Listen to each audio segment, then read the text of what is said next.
Most people aren't sleeping. They can't sleep. They're sleeping with their phones, or they're doing what we call doom scrolling, seeing what the bad news is. They're filling the bottles and filling the crates.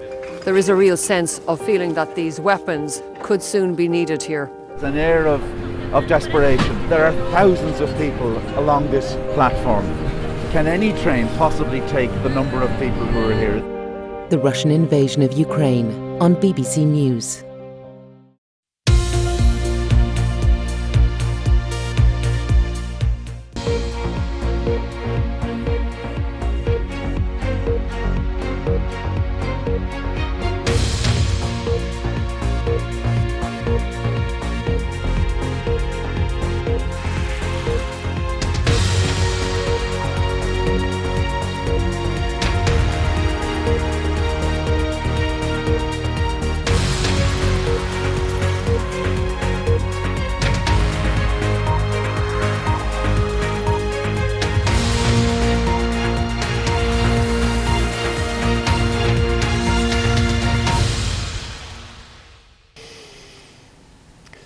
You're watching BBC News. Welcome if you are watching here in the UK or around the globe. I'm Tim Willcox. Our top stories. Gunshots at dawn on the outskirts of the Ukrainian capital Kyiv as Russia pushes into new areas across the country. Residents of the city of Melitopol have reportedly come out to protest against the alleged abduction of its mayor by Russian forces.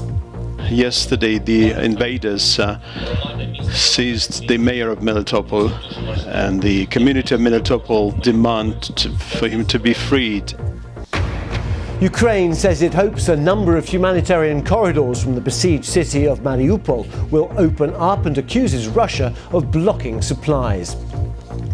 Meanwhile, the international diplomacy continues. The French and German leaders spent more than an hour talking by phone to Vladimir Putin. They've called for an immediate ceasefire. Also coming up, the Russian defense minister says 16,000 fighters from the Middle East have volunteered to fight with the Russian army in Ukraine. We have a special report. And it's now estimated that more than 2.5 million people have left Ukraine to escape the war.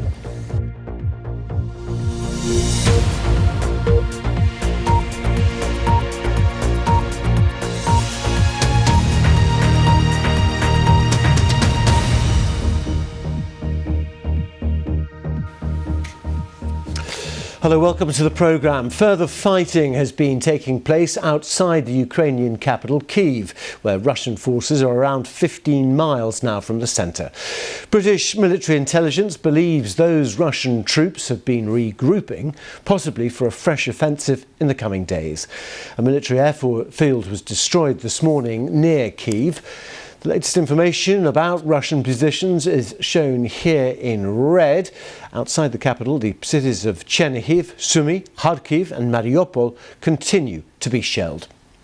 Well, the French President Emmanuel Macron and Germany's Chancellor Olaf Scholz have held talks this afternoon with President Putin. That phone call lasted more than an hour and President Macron and Chancellor Scholz called for an immediate ceasefire in Ukraine. The discussions were said to have taken at least 75 minutes. Here's our security correspondent, Frank Gardner.